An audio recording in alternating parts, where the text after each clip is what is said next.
কই যাবেন? উঠেন। ধানমন্ডি কত? আরে না, এখান থেকে যাবো না, চলো অন্য রিক্সায় যাই। অন্য রিক্সা কেন? এই রিক্সা কি সমস্যা? এখান থেকে রিক্সাওয়ালারা ভাড়া বেশি চায়, হেঁটে গিয়ে সামনে থেকে নেই, ভাড়া কম পাবো। মামা আপনারা খুশি হয়ে যা দিবেন এটাই সই। উঠেন। আরে তুমি জানো না, ওরা এই কথা বলে, পরে রিক্সা থেকে নামার সময় কাহিনী শুরু করে দেয়। তুমি তো কাহিনী করতেছো।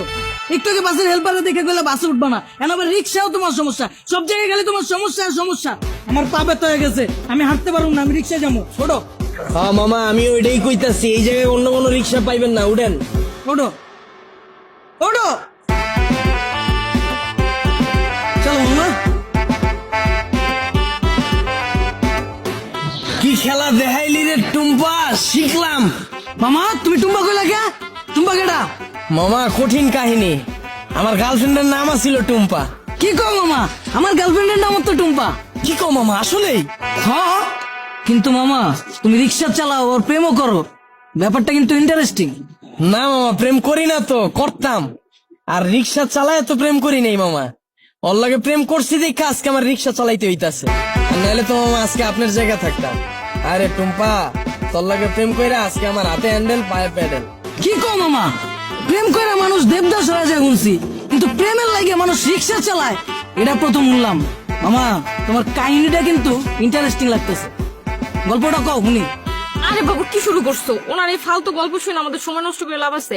তার চাইতে চলো তুমি হেডফোন বের করো, আমরা গান শুনি। আরে না, মামার কাহিনীটা অনেক ইন্টারেস্টিং। মামা তুমি কও। না মামা থাক, বাদ দেন। মামি উনতে চাইতেছে না, পরে দেখা গেল আমার কাহিনী হইনা চিত্তা যাইব।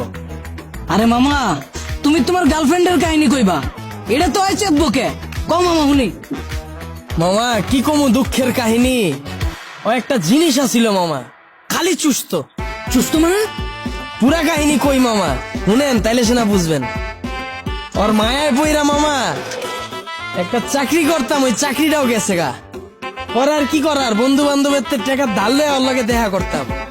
মাসের ভিতরে 15 দিনে দেখা করতাম মামা, 15,000 চুইসা লাইতো। কেমনে মামা? মামা হয়তো মাইয়া ছিল না মামা, হয়তো পিশাচা ছিল। রক্তের মতো টাকা খালি চুইসা খায়া ফেলাইতো। তাও মামা মনেরে বুঝ দিতে পারতাম, যদি মামা দইরা রাখতে পারতাম।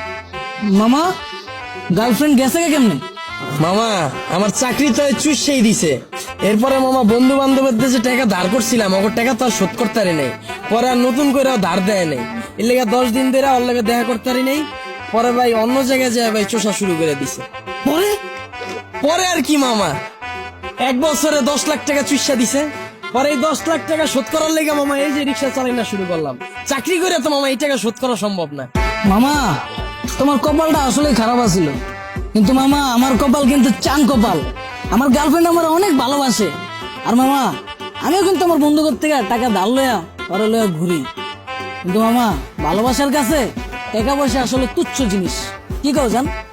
মামা আপনার লেগে দোয়া করি মামা, খালি জীবনে একটাই আফসোস, যারে আম খাওয়া শিখাইলাম এখন আর আম খায় না মামা, আপেল খুঁজে। আর 2 দিন পর পর নতুন বয়ফ্রেন্ড লয়ে আমার রিক্সায় উঠে। কি কো মামা? তোমার গার্লফ্রেন্ড তোমার চুষা তোমার রিক্সায় উঠে আবার বয়ফ্রেন্ড লয়া? মামা আমি যদি তোমার জায়গায় হইতাম তাইলে 2 গেলে ঠাড়া বইরা দিতাম। কি কো মামা, আসলেই? হ্যাঁ, তুমি দরকার হইলে আমার নাম্বার লয়ে লও, অগরে যখন পাইবা আমার নাম্বারে কল দিবা। দরকার হইলে আমি আইসা অগরে থাবড়ে যাবো। থামাইছো কে? আয় বলছি তো মামা, নামেন। ও আয় বলছো কত দিমু? কিরে তোমার মালিকা? মামা আপনিই তো কইলেন পাইলেই কানের নিচে বাজায় দিতে। আমারে হাতে হ্যান্ডেল পায়ে প্যাডেল যে পরাইছে ওই জিনিসই তো এইটা, এটাই তো এখন আপনার কপালে জুটছে। আর আপনি কইলেন না হেল্পার রে দেখা উঠতে চান এই বাসে, ওই হেল্পারও আমার মতোই চাকরি করতো, ওরে চুইসা হেল্পার বানায় দিছে, এরপর আপনার ধরছে। যাক মামা সাবধানে থাকেন, আমার ভাড়াটা দিয়ে দেন।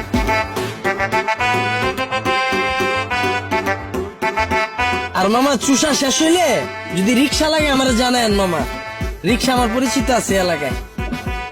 কি খেলা দেখাইলি রে টুম্পা।